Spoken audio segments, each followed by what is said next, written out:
hoes cause I'm dressed to kill. Leave 6 bitches oohing cause I'm worth a mill. Flow is ill, spitting no vomit spill. Killing them softly, but I ain't Lauren.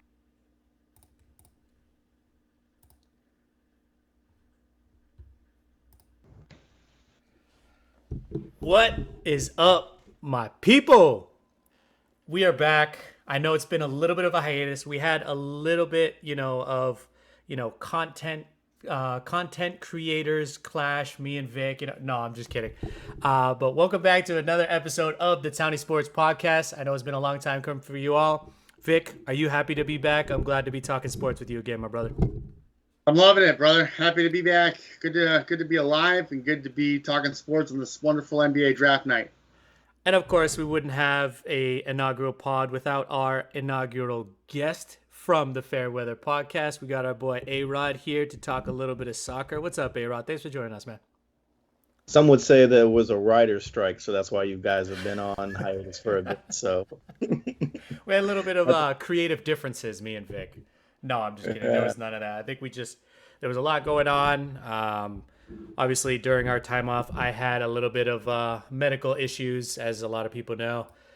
So actually, it was nice to get a little bit of break and come back. And, we'll come back fresh for NFL season, probably keep it up with a lot of the soccer talk that's going to be going on over all summer, plus a lot of NBA stuff. And then, of course, we're gonna preview some NFL for you people, too. And, A-Rod, we'd love to have you back on for when we do that. But all right, diving right into the content for today for our people listening. Sorry that it is not a live show, but whatever, you're still getting content from us today. So today we're going to do a little bit of CONCACAF Nations League. Of course, the USMNT absolutely crushed it. Vic's going to be really happy. I think if you saw his desk move, he just got a heart on for talking about the USMNT. Then we're going to preview a little bit of the Gold Cup. Again, this is probably going to be a lot of Vic cooking. It's going to be me asking a lot of questions and, anything A-Rod wants to add in as well, of course. Then we got a little bit of a NBA chat, of course, because of what has happened in the last 24 hours. A lot of craziness, a lot of movement. We got the draft going on right now currently. Obviously, when you listen to this, the draft will have already been passed, but we do have it going on. Then we'll do a little bit of World Soccer Corner because this transfer window is looking like it's going to be absolutely wild. Saudi Arabia is still in the running of massive stars, as we saw today. Chelsea with a massive sale of like 3 or 4 players. And that should pretty much round it for the day. But yeah, let's dive right into it. CONCACAF Nations League. Vic, give us a rundown of what happened. Give us your thoughts on the game, and then obviously we're gonna. A-Rod, did you happen to watch that game? I watched the highlights because I don't have Paramount Plus, so I got to watch. I got to watch the highlights. I'm sure Vic will sound off on that. You could have watched on Telemundo, but that's fine. So what happened? So the Nations League final was this past weekend. Between Canada and the United States. But before that, I want to go back to the semifinal game where the USA played Mexico and had a resounding 3-0 win there. Pulisic with two goals in the first half, and then a goal in the first half and a goal right before the halftime whistle. And Ricardo Pepi coming in the 79th minute, putting the game away 3-0. This was an insane game, Sammy. I don't know if you watched, but several red cards handed out. I believe there was 3 in total, if I remember correctly. Montez for Mexico, Weston McKennie, and Serginho Dest for the United States. But the big story here was the one-time switch of the star man of Reims, or Reims, how do you pronounce it? Reims? Reims in Ligue 1. Forlan Balogun, who was an English national throughout much of his youth career. He did play a tournament with the U.S. youth national team, but has really come to his own this season in Ligue 1, finishing in the top 10 goal scorers.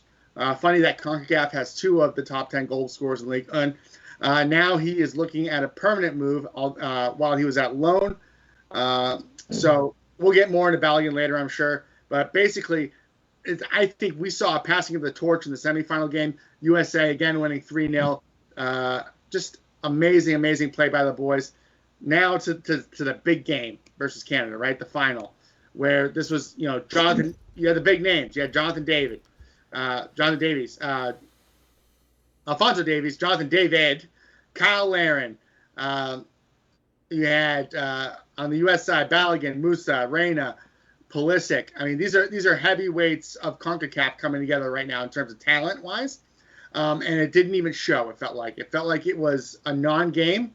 Although the possession stats don't favor the U.S., you felt like the United States was in it the entire game without, I think, a bad challenge on Reyna, him getting hurt and him having to be subbed off. I think it's a lot more than 2-0 is the final. But the USA escapes with the victory, 2-0, Nations League title winners again, second time in as many years. What a great feeling to win another trophy in CONCACAF.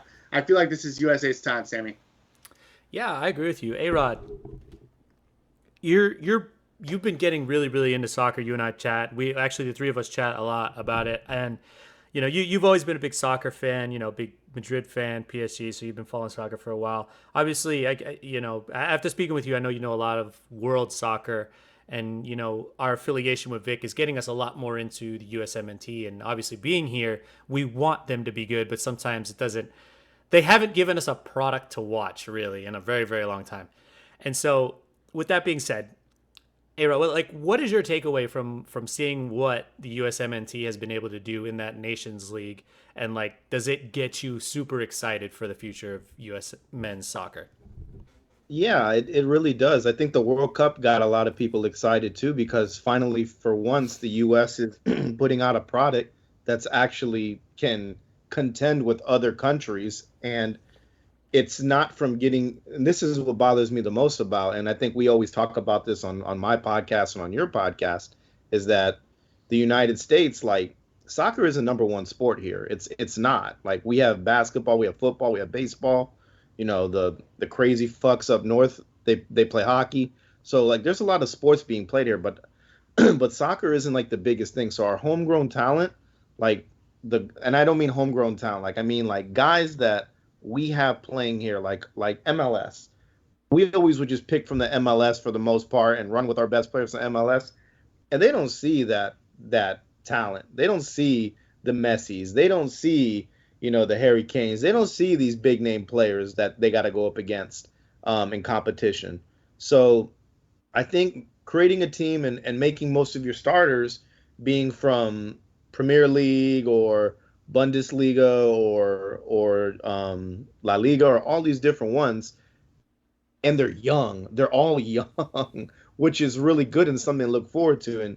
And looking at the USA men's team in the past, it's just oh, we got Landon Donovan. Oh, we got this guy. Oh, we got this guy. They're with Tim Howard. Whoop-de-doo.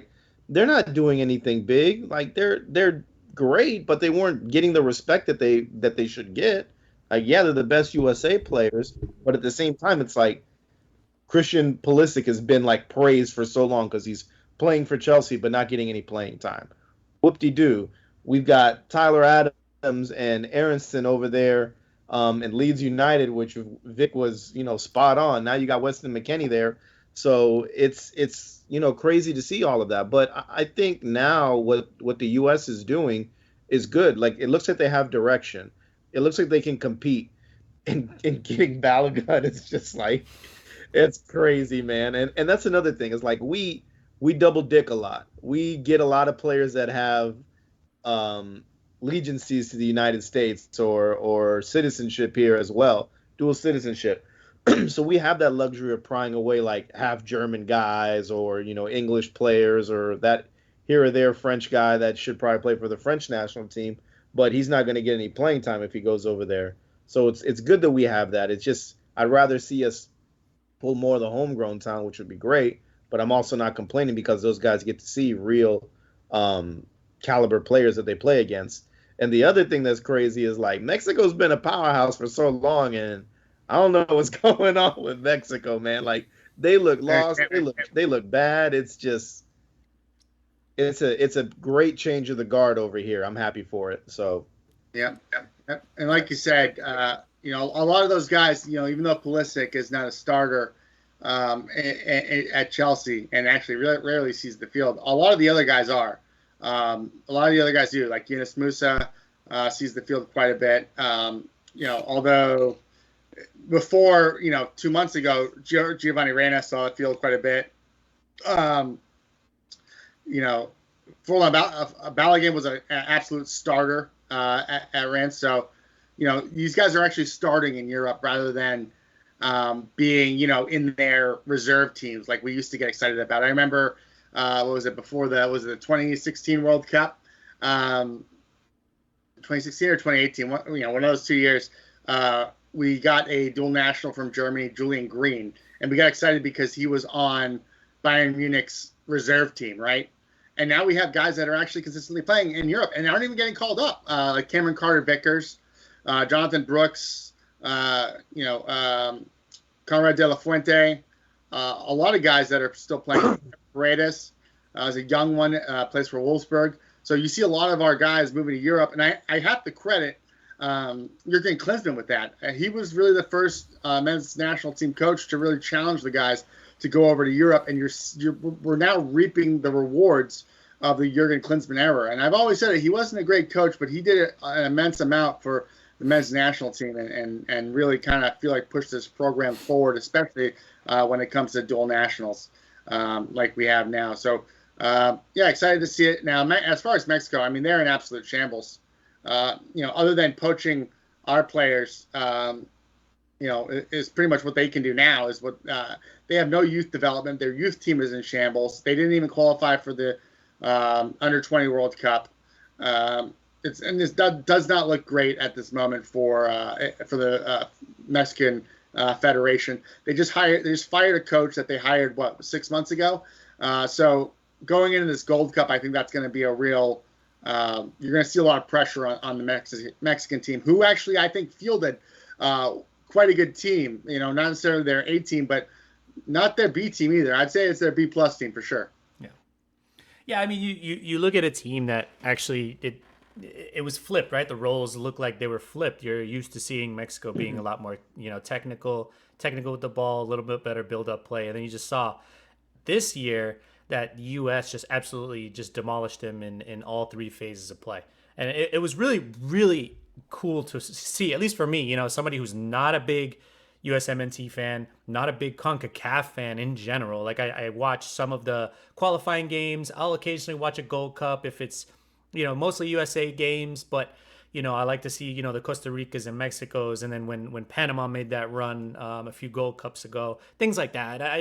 I'm more into the CONMEBOL, I'm more into the Euros, and a lot of times the Gold Cup clashes with those two, and it's like there's no way I'm not going to watch Copa America and try and watch the Gold Cup, but yeah, really seeing the USMNT evolve into this structure of play and seeing these actually technically gifted players. I think the next step is to put the right coach in, and as you said, you were going to allude to and you were going to talk about, I think, was the rehiring of Berhalter, which in my opinion, it allows you a little bit more consistency. And I get that, but in my eyes, I don't think it was the right move. But again, who do you have to choose from? It would be awesome to see a coach like Zidane come here, or somebody like Thierry Henry, who had rumors of potentially coming to coach the U.S. men's national team. Somebody that can bring the European flavor, or maybe even the South American flavor, to these guys, because they're all so gifted, and I'm just sick and tired. I mean, to be honest, though, with the game that I watched the other day against Canada was a very different U.S. men's national team than what I'm used to, and it was nice to watch, and it was tremendous. It was a pretty good game to watch. Canada just I don't know how they got to the final. It's probably that it's just like a lot of weak competition, because Canada look like a high school team out there. No disrespect to most of those guys, probably all better than I am, but just watching them, it just looked like they were lost, and the U.S. kept them on their back foot the entire time, and just really a lot more fluid play. Granted, there was some things that you would have liked, and I'm really excited to see how these, and sometimes in soccer is a little different, that you get caught up against your opponent. If your opponent is playing very sloppy and playing very aggressive, it kind of forces you to have to change how you're playing. And I noticed Canada tried to switch it to be more aggressive, to do that North American style of bully ball, because the U.S. was running all over them, right? Like the That's passing right. was crisp, and they were killing them, and so they were like, all right, we just got to push them around now. Well, and let's not get it twisted, Sammy. That Canadian side, it has quality on it. I mean, they have the only world class player in CONCACAF, and Alphonso Davies, in my opinion. Yeah, he's fallen off. I'm tired of it. Yeah, I mean, say what you want. He's still an everyday starter for Miami. He is. And we have what we hope in that in Gio Reyna and possibly Balogun, but as of right now, neither of them are that. Even Musa, I think, could develop into that. But I mean, half of those guys play in Europe. Kone is a 21-year-old who plays for Watford. You got Jonathan David, who plays in Ligue 1. You got Kyle Larin, who plays in La Liga. And then you have Tejan Buchanan, who actually was on the bench this game, which I was surprised about. Didn't come on till the 60th minute.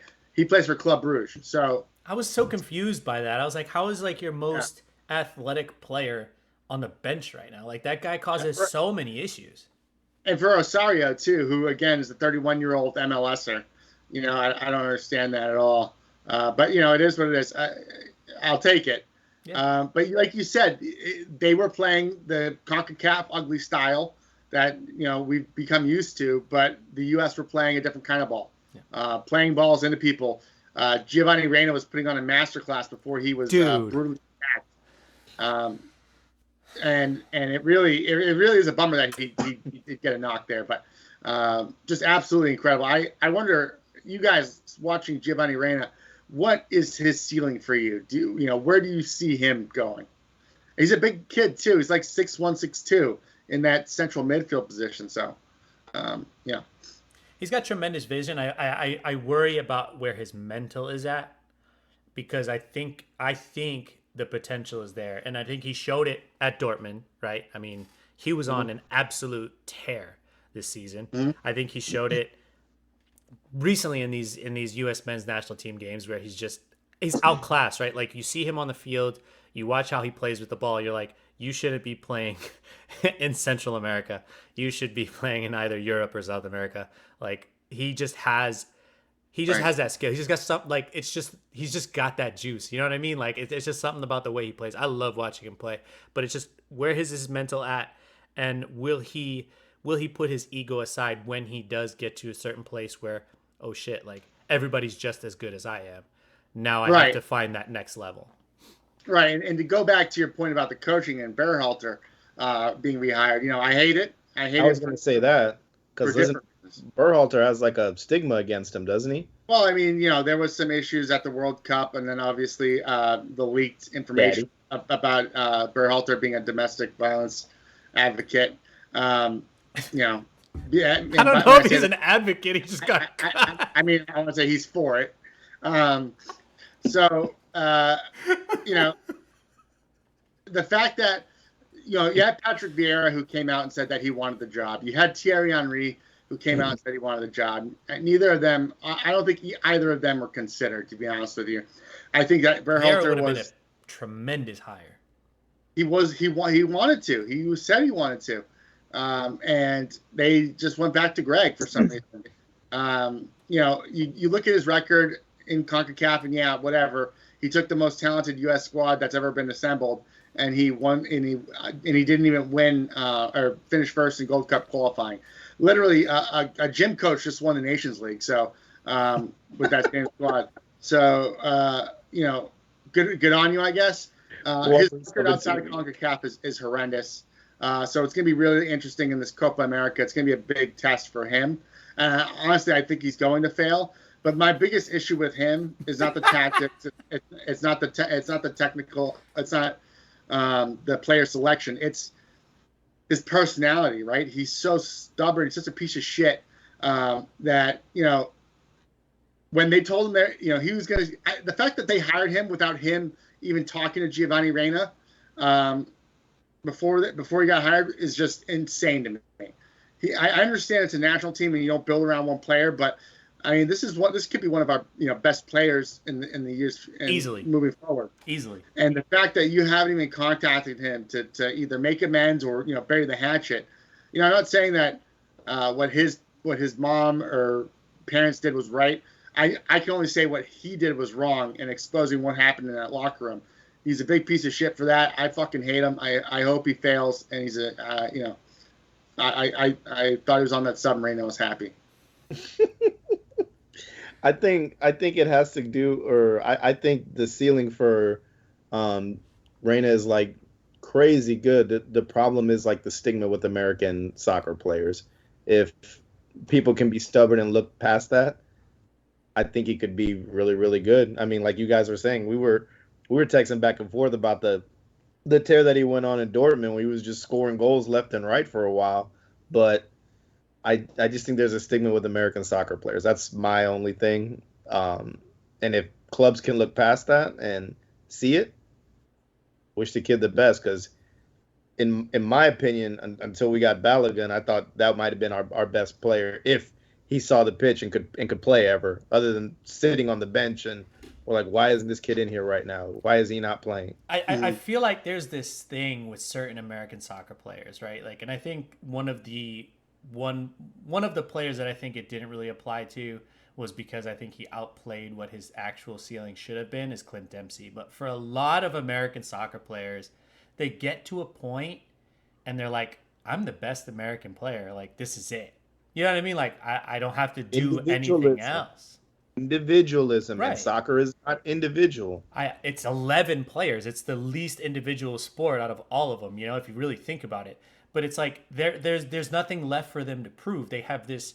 Whereas if you look at some of these other countries, like if you look, like for example, not to just bring the best team or one of the best nations ever, but look at Brazil, right?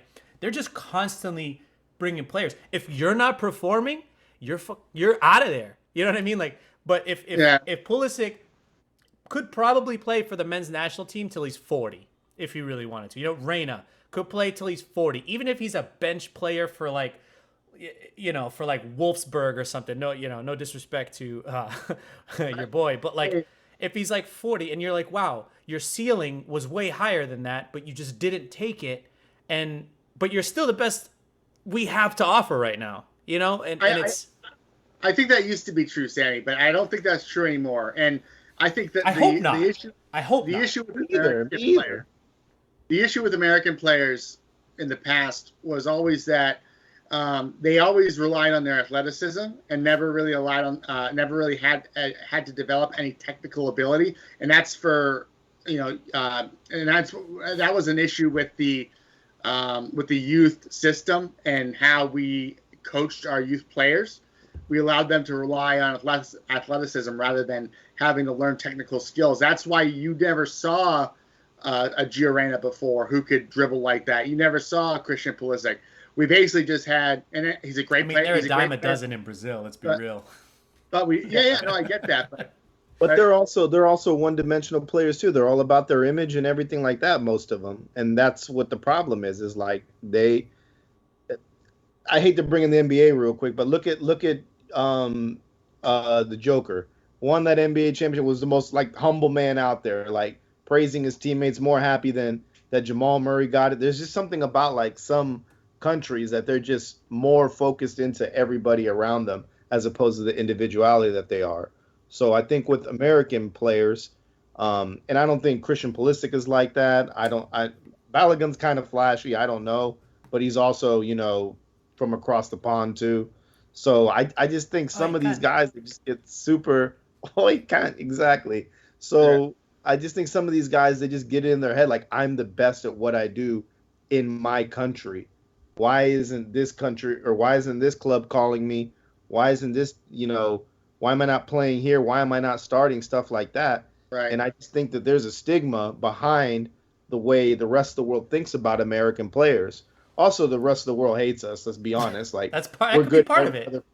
Yeah, we're good at every other sport. So why do they want an American guy like taking over at the same time? Go play baseball. And I don't want to play into that.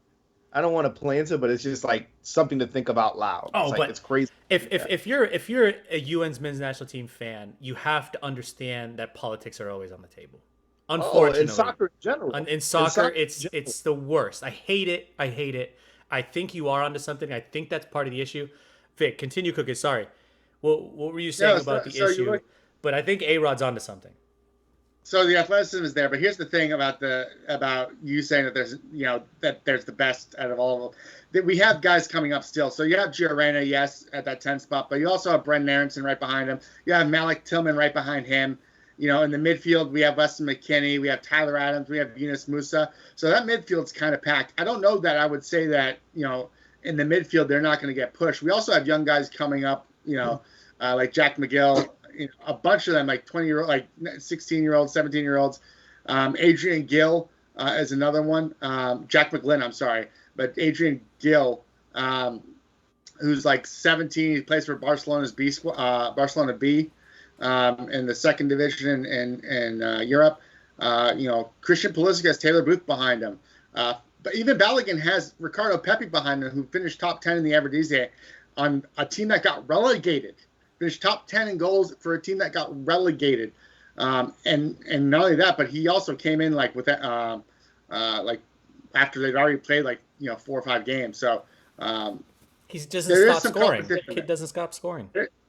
There's some competition there with these guys. I think the issue is more, or not the issue. The thing that's changed is that we are now sending our young guys to academies in Europe. So if you look at a lot of these starters on this national team right now, a lot of them went to academies when they were young. Christian Pulisic went to Borussia Dortmund. Giovanni Reina was in Sunderland's academy and then went to Dortmund. McKinney, Hoffenheim. Musa, I think he was Arsenal Academy. Tim Weah, I forget who he was. I think PSG's Academy. Mm-hmm. Chris Richards, Hoffenheim again. Serginho Dest, all these guys. Anthony Robinson, all these guys are European Academy guys. All these starters, except for Tyler Adams, who I think was Red Bulls, New York Red Bulls, until he went to Germany to play for RB Leipzig. But so you're seeing a lot of these guys getting that training there in Europe when they're young. I think Weston McKennie was Dallas FC and then moved to Hoffenheim, but he was still like 16, I think, when he moved. But still, academy guys, other than Matt Turner, all these guys are pretty much academy guys in Europe. So this just shows you that if you want to be challenged, if you want to be taken seriously on the world stage, like I understand, and we're going to talk about the Gold Cup in a little bit, but there's this young man on the team by the name of Cade Cowell, who apparently is the next big thing for us, which I completely disagree with. I don't want to shame the young man. He's only like 20 years old, but if he's 20 years old, he's not even starting in the MLS. We have 20-year-olds, Ricardo Pepi, Balogun, Musa, that are starting in Europe. Not to say that Europe is the end-all be-all, but you need to at least be starting in the MLS if you want to break into this national team, in my opinion. Yeah, I think it's all well said. I mean, the only thing that I will counter with is this just started, right? Like, for fuck's sake, the event just started. Like, these guys, we're just seeing that type of talent. So, again, for A-Rod and I, and for people on the outside looking in, it's like, okay, well, prove us wrong, right? Like, we want you to prove us wrong. History tells us one thing about a lot of these talented U.S. men's national team players. Now there's more than just 1 or 2 on the team, right? Now there's like at least 6 on a starting 11 that are super talented that can play anywhere in Europe if they wanted to. Now it's like, okay, keep making those strides. And that's what we want to see. I mean, I want the men's national team to succeed. You know what I mean? And I think, after the World Cup, I think they got respect. I mean, I think everybody expected them to lose to Netherlands. Did I think they could beat them? 100%. I did. Yeah. I don't think Netherlands was that strong of a team. I think they were just probably better coached, in my opinion. I think the U.S. men's 100%. National team was more talented and younger, more athletic. But and that was the opportunity and I remember we talked about it. That was the men's national team's opportunity to win against Netherlands, because I guarantee you they won't ever have that opportunity again if Netherlands has a say in it. You know what I mean? Because that was a weak Netherlands team that's like on they're in between stars right now, right? Like it's like a changing of the guard for Netherlands. So they had like a lot of older guys, some too young. So they had a weird mix, and that was the perfect opportunity for those boys to win. But hey, future looks really bright, and I'm really, really excited. So with that being said, Vic, the fun game, I wanted to do it earlier, totally forgot, but this is a perfect opportunity to segue into our Who Do You Love segment. Hey, Rod, you're in on it too. So happy we got this. Vic's going to get so nervous. So, I got 2 players this time. Last time, I think we did U.S. men's national team before the World Cup. This time, obviously, because of what's going on. I had to choose the new addition to the squad, of course, Mr. Folarin Balogun, for this Who Do You Love segment. We're going to start easy, right? We're going to start very easy, and I know this is unfair, but I want to show a relative nature of where these guys stand, and I think I picked a good spot of where he could land. Erling Haaland. Oh, come on. Yeah, Haaland's, yeah. Of course, right? Yep. A-Rod? Yep. That's not even a question. Exactly. We all know the answer. Okay. Yeah. Robert Lewandowski. No, Lewandowski, yeah. Again, not a question at all. Okay. Now This is where it gets better. It's getting better. The points of this game is like, do we love him or do we not love him? No, like compared to Folarin Balogun. Oh. Who would you pick? Yeah. Who would I'd pick Lewandowski, even though he's wearing the wrong colors. Yeah. But it's okay. Vic will like this one. Victor Osimhen. Or Folarin Balogun. Oh, no, it's got to be Osimhen still. Again, he's, 59, what is it? What do you have? How many goals did he have last season? Syria, 26 goals, 4 assists, 32 games. I mean, Jesus Christ, the guy's a beast. It's got to be Osimhen. That's another one, Sam. Come on, too easy. Yeah, I'd probably go the same way. Okay. Harry Kane. Oh, Harry Kane, dude, come on! What is this? Like the world-class strikers. But you're not even thinking. You're not even thinking about it. See, the purpose of why I started to make it less and less and less, right? So I want to show where I think he could land. Obviously, I'm not saying Folarin Balogun is better than Harry Kane. Not at all. Yeah. But so you say for Harry Kane, you got to consider, if you're choosing them right now, you got to consider age at this point, right? Balogun's 21. Kane's what? 32. 29. Oh, well. English age horribly. Yeah, his teeth look gray. All right. Marcus Rashford. I mean, in my opinion, I think Marcus Rashford's better than all. Like, I would take Marcus Rashford over everybody other than Erling Haaland. Me too. Me too, buddy. I agree. But then, Sammy, you're just buy damn jersey, Sammy. It's his versatility, his age, all of that stuff. That's why I like Rashford. Okay. Lautaro Martinez. There it is. There it is. See, I was getting somewhere. Obviously, I knew he's not going to be better than a lot of those guys. I think in between that Rashford Martinez section. I think he has more pace than Martinez, and he's younger than Martinez. Yep. How many goals did Martinez have this year? Let's see. Hold on. 21. I get 21 goals. Too. Wow, that's a lot more than I thought. 6 assists. Balogun was 21-4 in 37 games. Yeah, but on also, a mid-table team. That's true. That's also very true. Give me Balogun. Yeah, I would take, as of right now, if I have a team, I'd take Balogun there. Yeah. You see what I did there, though? Like, obviously, I got to put those names in there just to show you like where Balogun could land, right? I think his ceiling is Osimhen, and that's not even like, and Osimhen's only 24.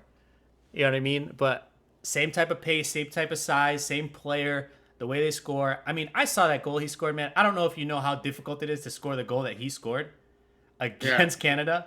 Granted, it's Canada, but that's a tough goal to score. Like, you're going around the player on their like the long way to get the ball and redirect it on a rocket like that. Disgusting. I was more surprised by his strength. You know, he's only 5'8". He's not a big guy. But he was able to hold off. He seems long, though. He seems long. Was it Alistair? Yeah, he might be, but he's not. He's short. He's shorter. He's only like 5'8", 5'9", but he's strong, which is surprising. Yeah. Good pace. And like you said, his ability. Yeah, and some of his there was one where he left like he just dribbled right past a Canadian defender. We don't have. As much as I love Pepe, he's not somebody that can take somebody on one-on-one like that. And Balogun has that ability. Again, only 21 years of age. If he could, I don't know that I would mold him in like the Osimhen style. But you're saying like as far as what would his ceiling be? Oh my God, that would be amazing. If Osimhen was his ceiling, oh my God, are you kidding me? I would love that. Would be incredible. Yeah. He'd be by far the best player to play for the U.S. in its history. Okay. Bar none. The next one on the list. Okay, we'll make it quick so that we can kind of move on. Yunus Musa. Okay. All right. Again, we're starting easy. Okay. I tried to put like for like. Might be a little bit difficult, but I tried to put like for like. Obviously, I know the answer to this. Rodri. Yeah, Rodri. I think they're the same. He's like younger, isn't he? How old is he? Rodri's not the same age as Musa, is he? No, Rodri's like... Yeah, Rodri's 27. Oh, no, I'm thinking of Pedri. I was like, there's no way. Yeah. Okay. No. So, obviously, you have a player playing in the prime of his career versus Musa, who's, I think, not even entered his prime yet. Right. But you saw his versatility as a six. And in my opinion, the best six that the U.S. has right now. Correct. I think that when Musa is 27, I think that he can be at Rodri's level, I'll be honest. But as of right now, I would take Rodri, and I think Musa has the size advantage too, and I think he'll end up being stronger too. Hey Rod, who are you taking there? I guess as of now, I guess I'll lean more to Rodri, but I'm drinking the Vic Kool-Aid. Vic's given good stuff so many times that I can't bet against what he says. He's a wizard at saying shit, so I have to. Okay. Right now, it's not even close. It's Rodri, right? Yeah. But I'm saying if you give me 7 years of Yunus Musa playing at a high level and building on what he's already shown us, right? I think, and granted, I haven't watched a lot of Valencia games this year. You know, I haven't watched any. I've just watched highlights. But from what I've seen, I think he has that ability to get to that point. Next player, so Yunus Musa or Declan Rice. Oh, dude, honestly, like, I don't. Do you get the hype for Declan Rice? I don't get the hype. Them. I get it. He's nasty. I don't know if I get it. He's good, man. He doesn't make mistakes. He just doesn't make mistakes. He's not flashy. He's not fancy, but that's what you want in your six. You know, he just make plays, and he makes plays. I would have to say Declan Rice again right now, but I think that Yunus Musa could definitely be at his level one day. Honestly, I don't think Tyler Adams is too far behind Declan Rice's That's level. the point of this exercise, though. And the next player on the list, Yunus Musa or Frankie de Jong. I'll be honest. I think I like Frankie de Jong more than Declan Rice. Okay. I'm a big de Jong fan. I would take de Jong right now, but yeah, I would take de Jong. Hey, I'm taking de Jong too. Yeah. I'm all right. Too. Now, okay, so we named kind of the top number 6. This is where it kind of comes to earth, and we see, okay, where this guy lands. And I'm not saying this is where he's going to be, but this is kind of where he is now at 20 years old. I want everybody to know that, at 20 years old. The next player, Rodrigo De Paul or Yunus Musa. I haven't watched any of Rodrigo De Paul. Honestly, I don't know very much about him. Did he play at the World Cup? I don't remember him. He did. Oh man. Sammy, I wish I could give you an answer on this. Is one player that I'm not familiar with. Okay. So I'm going to, by default, go Yunus Musa. Okay. I'm going DePaul. Okay. Now, Granit Xhaka. Ha! See? You know what I mean? I know that I do this. I do this thing, baby. Who would you say? Granit Xhaka. I would. I don't like Shaka just because I hate how he spells his last name. No, I would go with Musa at this point. Shaka is older. How is he? Yeah, he's 30, so he's much older than Musa. And I think that's why I've seen Arsenal. I've seen Arsenal linked to Tyler Adams as well. I saw a report that if Arsenal misses out on Declan Rice, that they might go after Tyler Adams. So, and I think Yunus Musa is better than Tyler Adams at this point. So, I would go with Yunus Musa here, and that's us up right now. Hey, Rod. I'd go with Musa too. Isn't that crazy? But at age 30, Xhaka getting right now, yes. And now if we're talking prime Xhaka versus prime, Musa, then it's probably closer. But I mean, I don't think Xhaka is that far off from his prime, though. Yeah, maybe. I'm just putting it in perspective of where these two guys that a lot of, Americans don't know of, and they're being, and I'm trying to just rank them so that they can give a little, because a lot of these Americans know some of these big name players, right?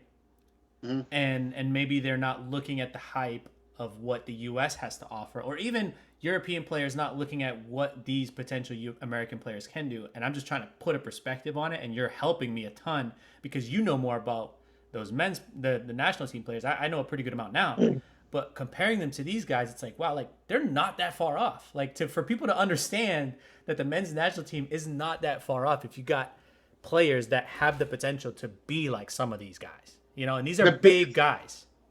The biggest flaw in Musa's game right now, Sammy, just to wrap it up, is his inability to be a scoring threat.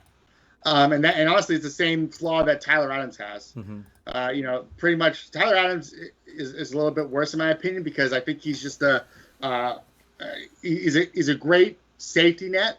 And just basically a glorified center back, in my opinion. Yeah. You're pretty much playing five in the back when you're out there. At least Yunus Musa has the ability to connect. Yeah, but Musa has the ability to connect the midfield. Mm-hmm. So which Tyler Adams I don't believe has. Mm-hmm. If Yunus Musa can figure out how to get that attacking part of his game, or if somebody can coach him up so he's able to be a better attacker, I think that he has the ability. His sky's the limit up there with Reina and Balogun. All right. A-Rod, anything to add? No. He watches more United States men's national team than I do, so I'm just prove me wrong, man. I'm on the train. Don't get me wrong. I just bought my ticket, and I'm paying attention now. Pretty dope. That those comparisons, right? Like seeing kind of where these guys are. Good. Yeah, that's pretty good. I think the sky is the limit for the kid. Like I saw him playing. He's obviously playing in La Liga, so like he's got the potential to be there. He's got the exposure. Too. Playing consistently in La Liga. Yeah. So like if you get my biggest thing for American players is exposure. Get exposure. Because playing against these crap MLS teams, like I couldn't name you one of these MLS guys, man. The only ones that I know is when we bring over the retired going to the glue factory players from overseas. Like that's the only ones I know. Yeah. When they're like, what was the dude with the dreads that we had playing defense for us or whatever? Jermaine Jones? No, not Jones. Jermaine. Not Kobe Jones. I remember the white dude. I remember Kobe Jones, but the white was a defender. I don't know, bro. I couldn't even name him, but I saw that guy and I was like, he probably is from Colorado, and I looked at it and he was from Colorado. So are you talking about Kyle Beckerman? I don't know his name, bro. He just was a tall dude. I think he was a defender, and he had dreads. And I was like, I can't take this guy serious. This is what people think of us overseas. Yeah, this he was a defensive midfielder. Yeah, Kyle Beckerman. I think that's who you're talking about. White guy with dreads. Yeah, that's it. Yeah, so it's just like, come on, man. Just get exposure, and I think these guys are going to be good. And what we saw in the last World Cup, I mean, you guys can talk about like, can they beat the Netherlands? I knew they weren't going to beat them. Like, I want them to, and call it whatever it is. I know some of those guys are old, but Memphis Depay is like fine wine. That guy finds ways to get open, score, and It's one guy. he does it. One guy, but you've got a whole bunch also, of but players. he's older. I have a gripe with that because I really did think we had an absolute chance to beat the Netherlands. Like Sammy said, that was a lesser squad. If you look at the fucking team that we put out there. I get the mixture. I get the mixture of what the Netherlands had. Old, budding stars and super young guys that just look like they weren't there. But let's not forget the history this team has. Like every year they're supposed to be in the World Cup. It's the so coaching. like they're primed for it. And the coaching, yeah. So I'm not taking anything away from the US. I just thought that was gonna be super fucking hard. And I was believing it. I was on that stupid USA chant that they had, and I'm not gonna say because I fucking hate their chant. No, that's the worst. It is the worst chant in the world. Somebody come up with a new one, but I just knew like so many years in history of that. Like I would have rather seen, no offense, Sammy, Morocco than those guys. So, but just so you're aware, A-Rod, Ricardo Pepi wasn't called up for that World Cup. Jesus Ferreira started at the 9 that game versus the Netherlands. Big mistake. Walker Zimmerman started at center back. Chris Richards was not called into the squad. Giovanni Reina didn't get on until the 46th minute of that game. Where there was a lot of issues in that game, and he made a difference when he came on. And not that he subbed in for Tim Weah, rather than subbing in for Tyler Adams or Weston McKennie. So yeah, no, I this is why I hate Craig. Mm-hmm. That's one of the main reasons why I hate Craig. And also Tyler Adams got exposed that game, I feel like, too. Yeah, he did. So, dude, the guy that I'm thinking of that was in the US or the MLS with the dreads, his last name started with a Z, I think. I'll find it. It's gonna haunt me now. I think it's Beckerman. I think you're thinking about Kyle Beckerman. All right. Google Kyle Beckerman dreads. All right, moving on, Vic. So give us the run. We got the Gold Cup starting tomorrow, right? I think it's the first game is tomorrow. Or is it Saturday? Starts Saturday. Starts Saturday. USA Jamaica. Mm-hmm. This is a very different U.S. squad than what we saw in the Nations League. This is our C squad, in my opinion. Not even our B squad. This squad has Berhalter's fingers all over it, in my opinion. Lots of MLS guys. Not great, Sammy. If you're just getting into the U.S. men's national team right now, A-Rod, I would say get off the train for a little bit and come back in a little. Yeah. Come back after the summer, because this is going to be a scary tournament, and we're up against the Reggae Boys in Game 1. What's that? Yeah. And the Reggae Boys, who I think are the favorite, in my opinion, to win the Gold Cup this year, have, I believe, 5 Premier League players that they've called up. So they've definitely called up their A squad. Mikel Antonio is one of them. Is it Leon Gray? And a few others. I got the name. Graham Zusi. That was the guy. Zusi? Oh, yeah. And I'm sorry, he's from Orlando. Zusi didn't have dreads. He had dreads at one point when I saw him. No, Graham Zusi was an attacking midfielder. He had dreads when I saw him. But yes, Beckerman too. I remember that clown. I'm telling you, Google back.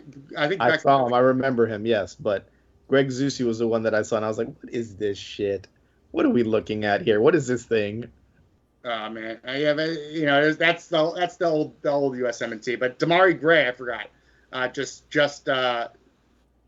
decided to come and represent Jamaica as well. So Jamaica is starting to pull these English Premier League players that were English nationals. So it's going to be interesting.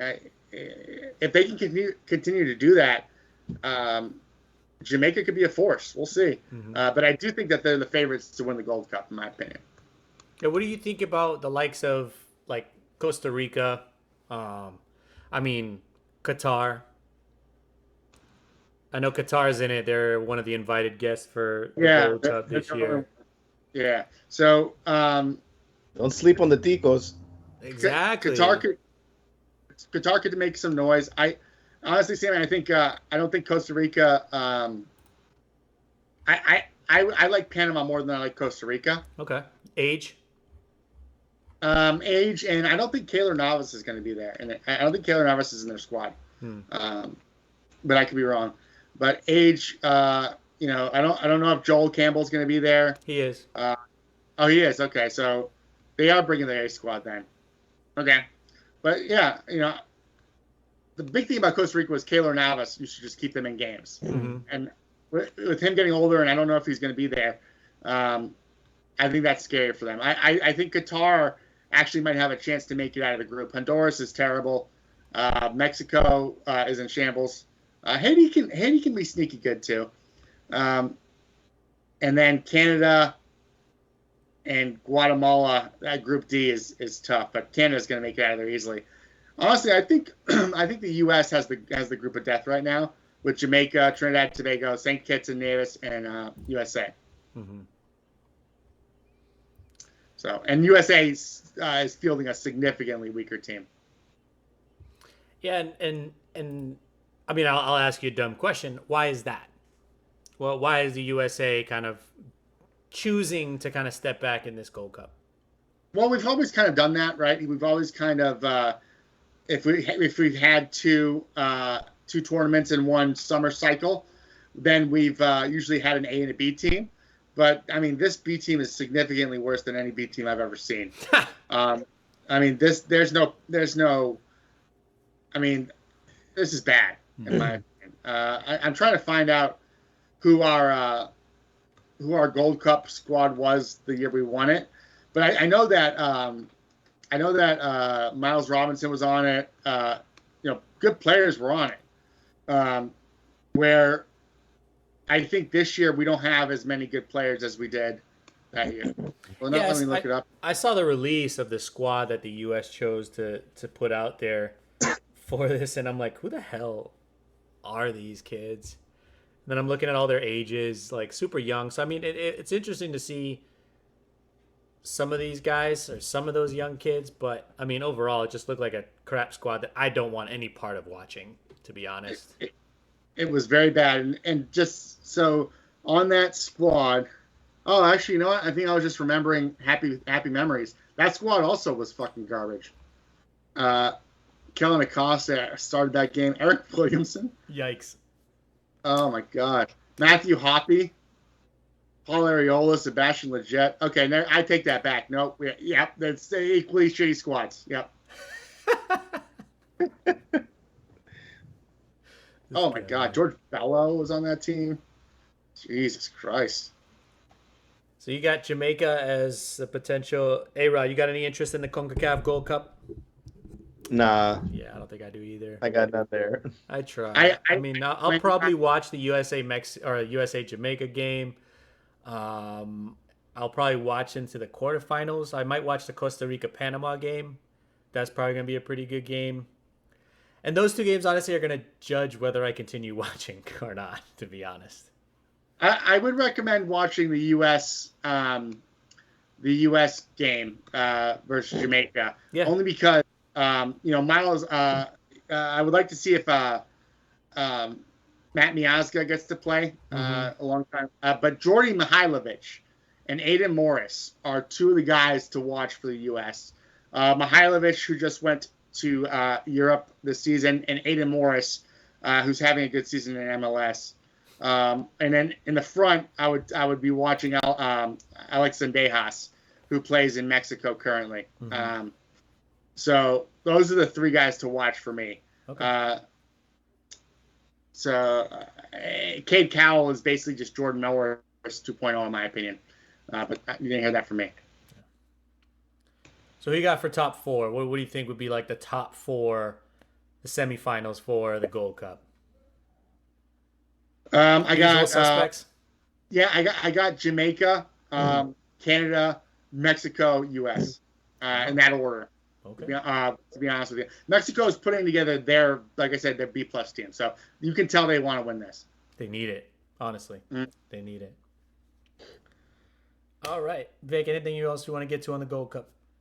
No. That's it. Yeah. Hey, Rod. I got no skin in this one. All right. Elephant in the room. Got to talk about it. Obviously, overnight. I was asleep when it happened. Who Overnight. cares? Yeah. I was asleep when it happened. Woke up the next morning to a million texts and all the notifications, all that good stuff. But the Boston Celtics trade Marcus Smart in a 3-team deal. They acquire Kristaps Porzingis and 2 first-round picks this year and next year. They've also included Danilo Gallinari and Mike Muscala in the deal, who are going to the Wizards. And Tyus Jones is also going to the Wizards. So, Vic, talk me through this. Talk me through this. What are the feelings? What are you feeling, first of all? What do you think? Are you happy, sad? Are you like kind of lukewarm? What do you got? Just for the sake of time, I'm not going to go into all the stats and whether this is a good trade or a bad trade.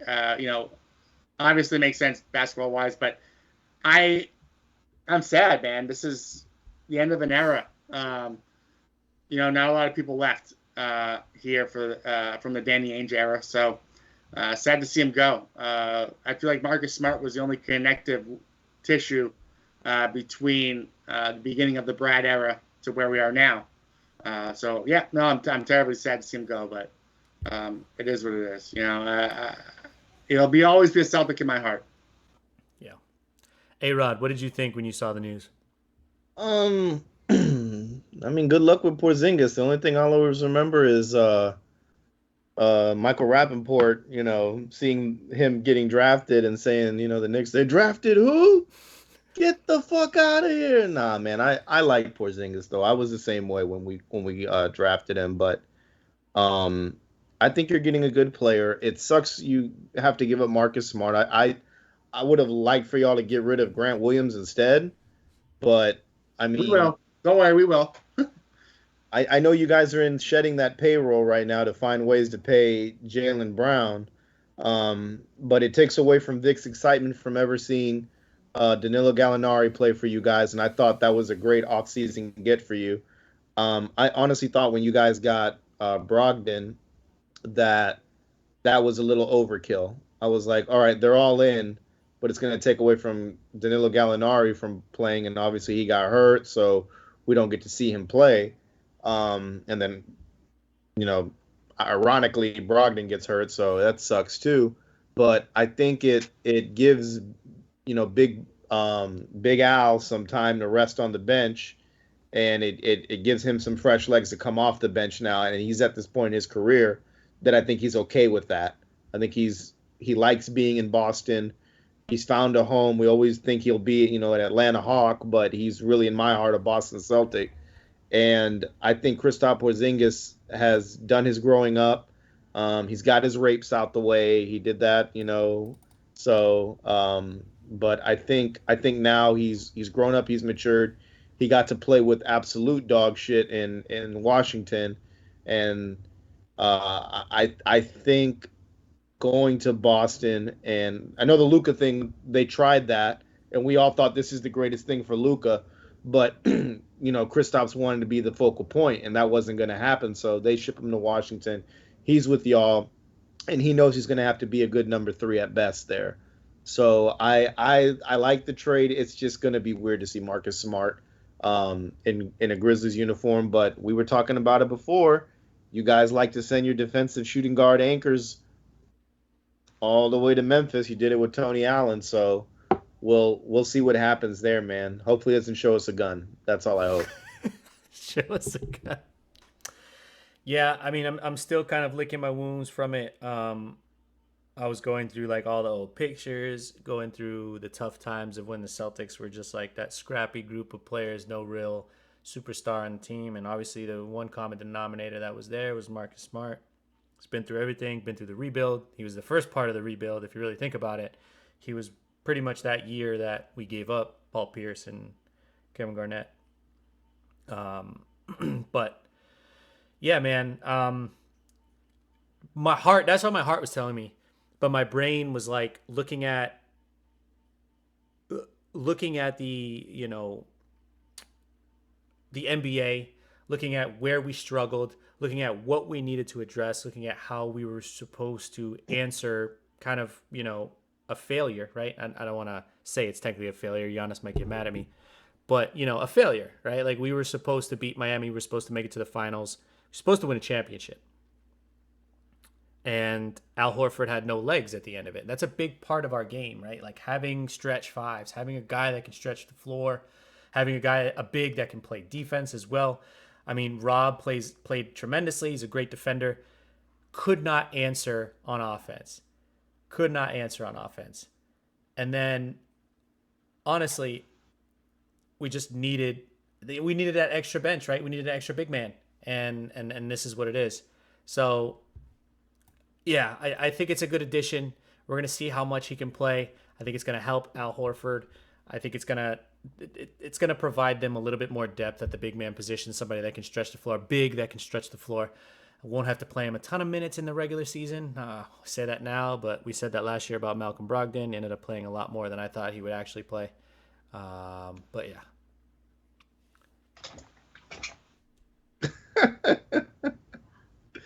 Vic's got to go. And then there were two. Yeah. But all right. But yeah, that's kind of how I thought of it. Hold on, let me get him out of here real quick so it's not just a picture. There we go.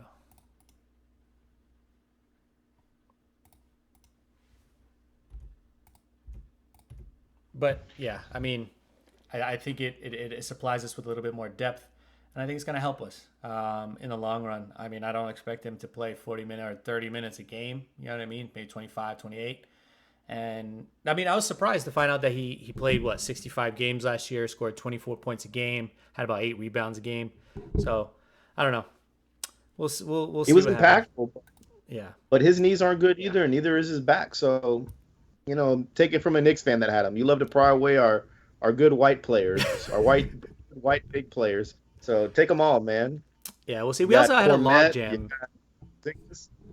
We had a logjam at the guard position too, like you said. I think you said it last year. We had too many guys there, right? Marcus Smart, Derek White, Malcolm Brogdon, Peyton Pritchard. You did, but Malcolm, there was no reason. First off, Peyton Pritchard is coming in like high energy guy at best, if anything. And Malcolm Brogdon and a shooter. And a shooter, yeah, if you need it. But like if you're not playing him, he's not a shooter. So that really got under my skin with Pritchard. But with Malcolm Brogdon, there was no reason to go get him. You had all the talent there. Brogdon was just like, you know, like the Bucks getting Antonio Brown type of thing. Like, you really didn't need him. I think you had all the talent and everything there to put around him. But Marcus Smart was definitely the glue to your team, in my opinion. I think he was the glue. 100%. I think he kept everybody stable. I think he was high energy, starting in the starting five, and I think that, you know, he's definitely going to be missed in Boston. I don't know what Memphis is trying to do over there. I mean, their goal is to, you know, not be afraid of anybody in the West, and maybe this is what they want to do. Maybe this is a Dillon Brooks replacement. So we'll see what happens. But yeah, I mean, the Celtics are a roller coaster ride. There's more things that are going to be done too. So we're going to see what happens there. Yeah, we're going to see. I at least you're keeping your little core together for the most part. Yeah. Of Brown and Tatum and Al Horford, you're paying him pennies, I'm sure, to keep him there. He's probably not a big salary. You know, Big Bob is high energy when he's healthy. We'll see how that can compare to Porzingis. It's just crazy that your power forward is taller than your center now. So that's a little bit creepy to me. Yeah. So 7'1" versus 6'9". It's gonna be interesting to see how the locker room plays out, because yeah, like you mentioned, Marcus Smart's a huge glue guy. That's our leader. That's the guy he'll fight for the badge, as they say in soccer. Like he'll die for it. And you've alluded to it, KK's alluded to it. Sometimes Vic alludes to it. Like there's no emotion on this team. Like that was our lone bit of emotion. So it's gonna be interesting to see how the coaches step up. If there's another move made, if that guy that comes in is gonna be that next glue guy, like somebody that riles everybody up, or if Jaylen Brown and Jason Tatum are gonna step it up in that sense. I don't see it with them. Yeah, but I mean, and I think you have to understand too.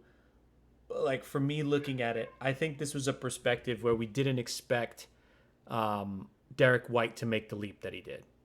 And that too. You get a guy that's making a leap like that, you can't keep him on the bench, but you also can't bench Marcus Smart.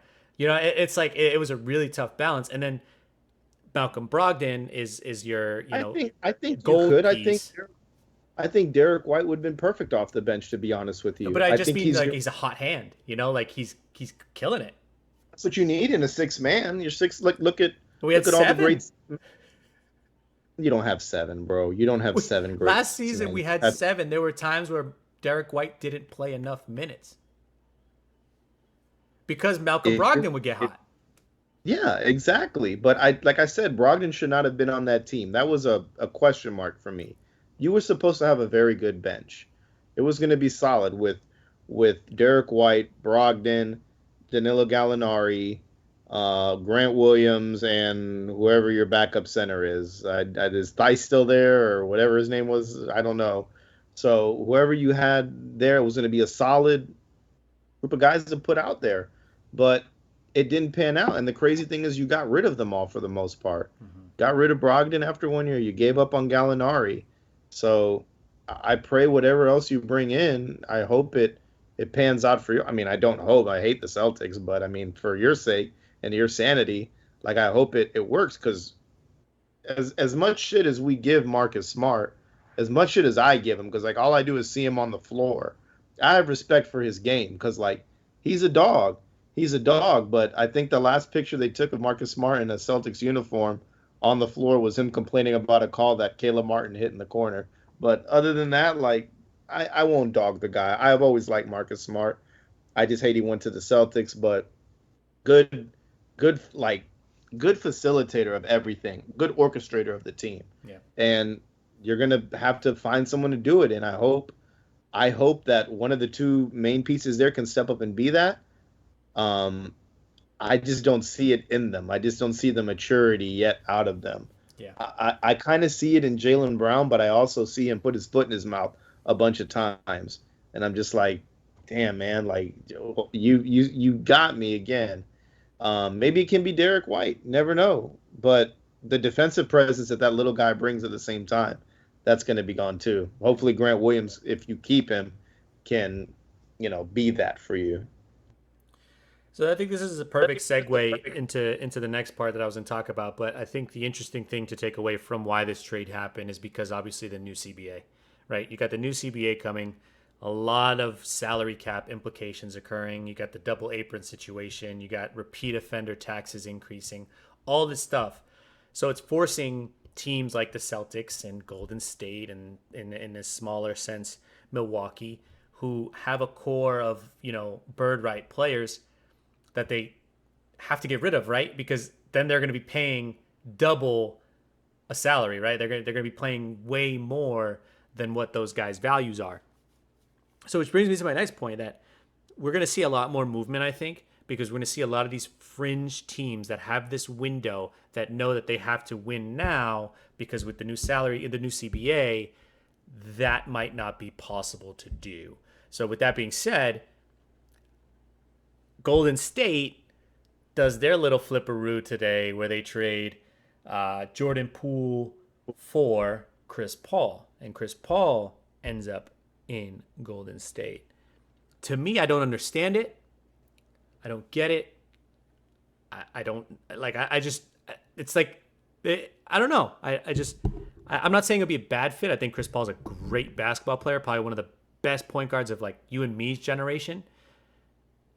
But it just doesn't make any sense to me, It doesn't. And honestly, I think Chris Paul could be on the move. Where? I don't know. I don't think me and KK were kind of like texting back and forth, and we could see them like trying to move him for something else. Like right now, what they're trying to do, exactly what's going on in Golden State. I think we all know what Golden State is trying to do. They're trying to keep together their core three, and we know like those outside of Steph. I think we can both comfortably say like the other two are kind of over that they're past their prime in a bit. Like Klay's coming back from a major injury, but he can still hoop. Don't get me wrong. I'm not taking anything away from Klay Thompson's game, but it ain't Game 6 Klay. We saw Game Clay 6 B. Klay. It's not Clay A anymore. It's Clay B. Yeah, yeah. And Draymond still is the same old Draymond, but he's lost a pep in his step now. So, but the three on the floor together, it works. It finds a way to work. And the core they put themselves around is what matters. I think the issue that happened this year were two things. Obviously, one, the Jordan Poole, Draymond Green punch in the face thing in the beginning of the season. That lingered too long. But the other thing is too many young kids on the team, not enough veterans. And they've thrived with veterans. That's why they went and got back Gary Payton Jr. after he signed with Portland. I think it's just a thing. Once you taste the Kool-Aid, you kind of lose you kind of forget like you got to go back to work and play basketball and play the same caliber style of basketball next year. I feel like these kids got a sip of the Kool-Aid, got their ship, and they're like, oh, we're gonna bank on our names to get these big NBA contracts. And like, I didn't hear fucking Kuminga's name last year at all. Mm-mm. I didn't hear Moody's name at all last year or this year. So it's like you've got to stay down to earth and like humble and grind and learn from these guys, not fight them in practice. Like I think those are the two biggest things, and I think that's what they're going to try and address. And if they do keep Chris Paul, I think it's also intriguing. It opens up the floor more for Steph not to bring the ball up the floor, but to be more of a shooting guard now, just like his brother. So we could sit here and say, Steph Curry is the most underrated shooter of all time. He has a better 3-point shooting number than his brother, but he takes less than his brother. Let's be honest. But at the same time, now Steph's going to be open on the wing and just be draining them. So like Ray this Allen. could work. Yeah, this could work.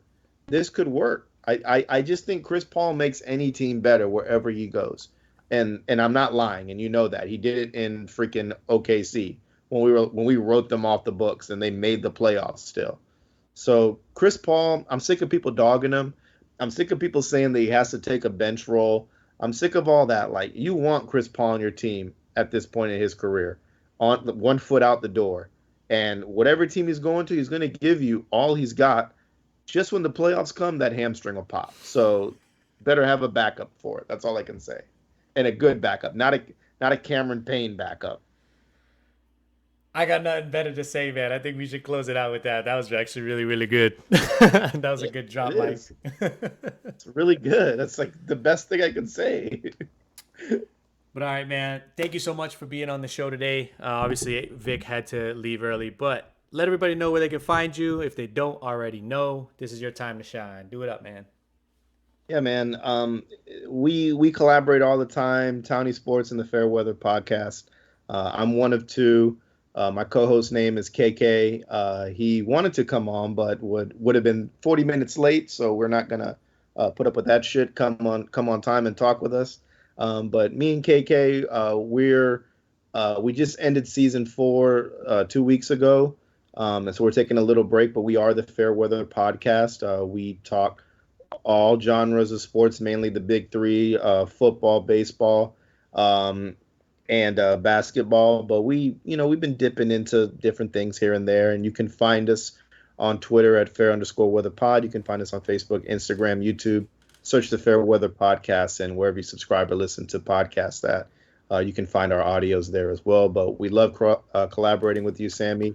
We love collaborating with Vic as well, and it's like a brother relationship. So I'm saying it right now, man. I'm saying it right now. It's the beginning of something bigger, and I know eventually we're going to merge because the chemistry is too good. Y'all can't even front. Y'all can't even front that the chemistry is perfect. Every time every time we collab, we do numbers. Every time we collab, people have shit to say. Like, it's gonna happen. It's gonna happen eventually. Saying it right now. Somebody wants to quit their day job. It's gonna be big, bro. I'm telling you. I think we do good shit, man. We do good stuff. We have good content. I agree. But with that being said, everybody like and subscribe. Sorry that it was not a live show. Next week or in 2 weeks, we will go live for you. Thank you everybody for listening. As always, be sure to like and subscribe. Tell your family, tell your friends, show everybody. As always, you can find us on Instagram at Townie_sports. We're posting some more crazy comments. And I will obviously tag A-Rod in it and all of A-Rod's crazy takes that he had today as well. Hey. And of course, on YouTube at Townie Sports. Be sure to like and subscribe. Again, hit the little bell to get notified of all of our episodes and all that good stuff. With that being said, I'm Sammy. Vic left early. And our boy A-Rod. Townie Sports. See you in 2 weeks.